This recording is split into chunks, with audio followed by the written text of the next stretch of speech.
Mais nous le voyons, même s'il est caché aux yeux des autres. Nous avons cette perception de voir Jésus se mouvoir aussi dans les nuées. Je ne vais pas lire tout ce qui se passe dans l'Ancien Testament avec les nuées.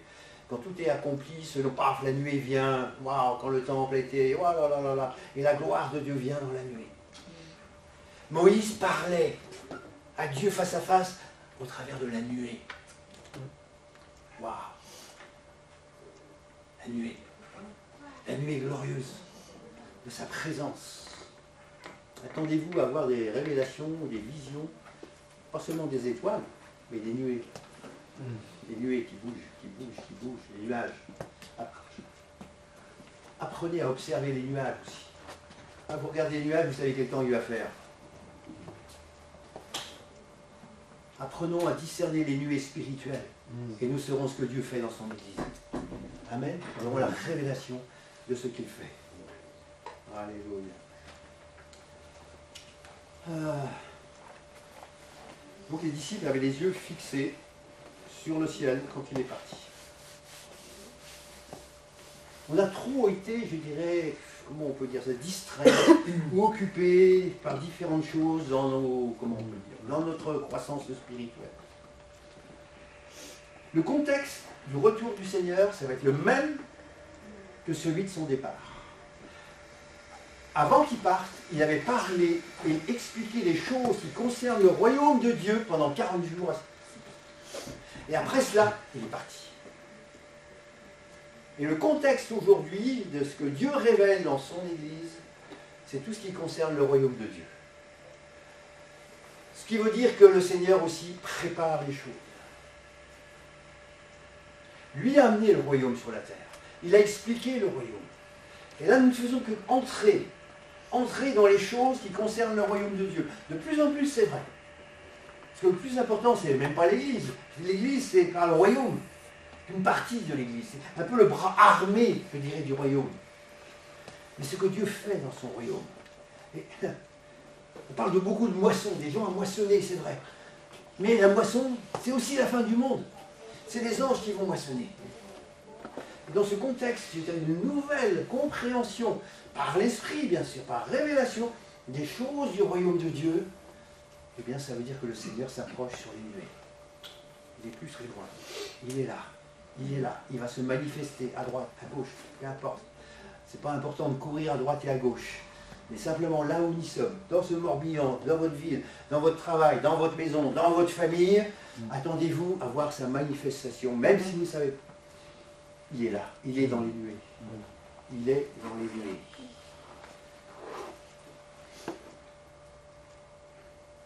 On va s'arrêter là, hein, parce qu'on pourrait parler beaucoup, bien sûr, sur les nuées de gloire.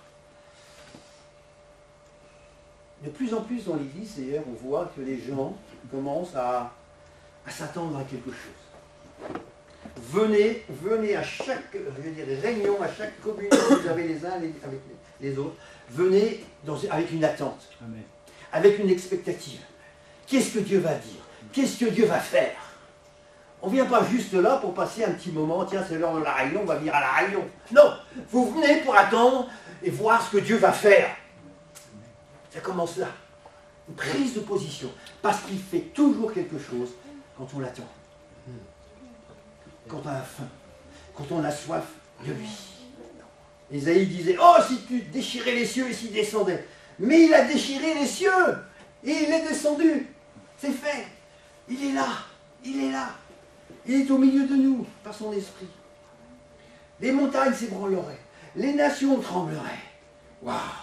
Eh bien, c'est ça. Ça commence. Ça commence à trembler dans les nations. Préparez le chemin, Ésaïe 40. Waouh! Alors la gloire de l'Éternel des armées sera révélée. Et au même instant, toute chair la verra. Et avant ce retour en gloire, il y a encore des multitudes autour de nous qui ont besoin de voir Jésus.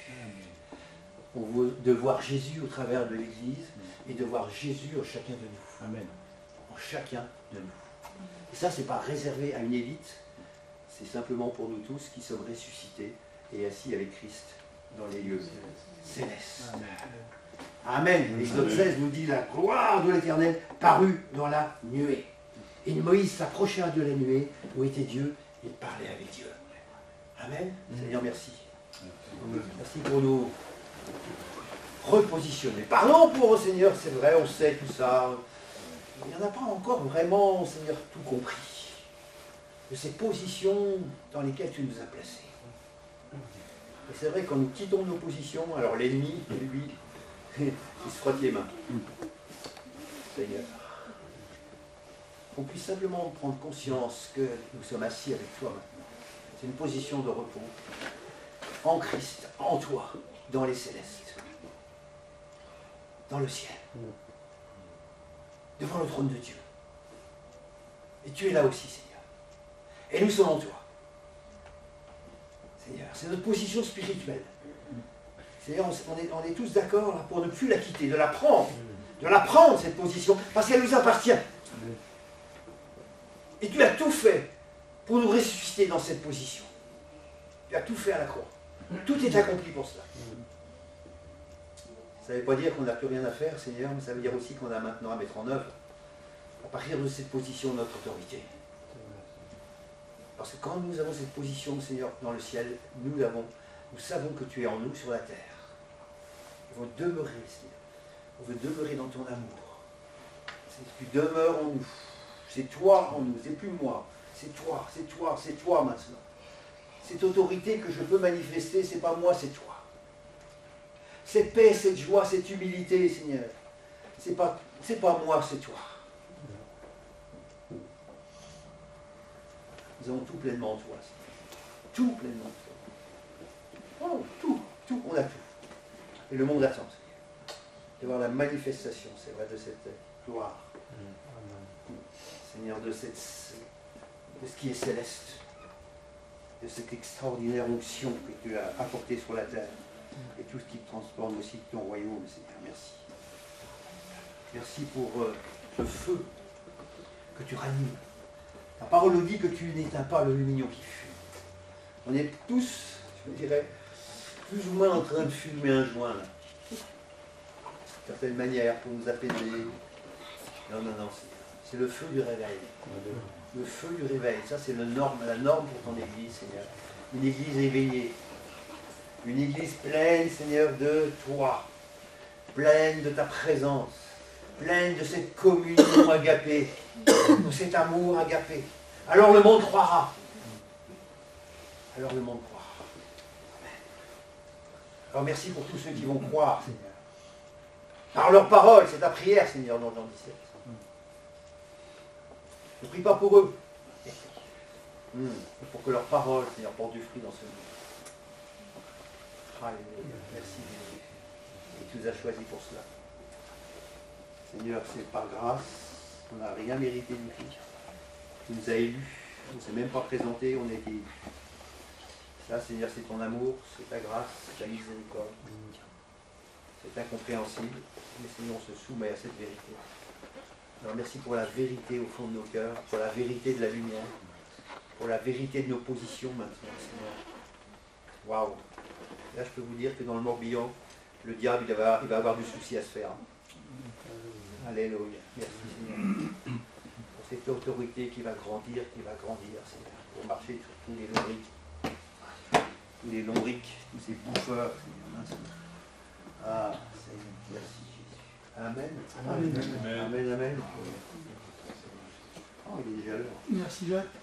C'est pas possible.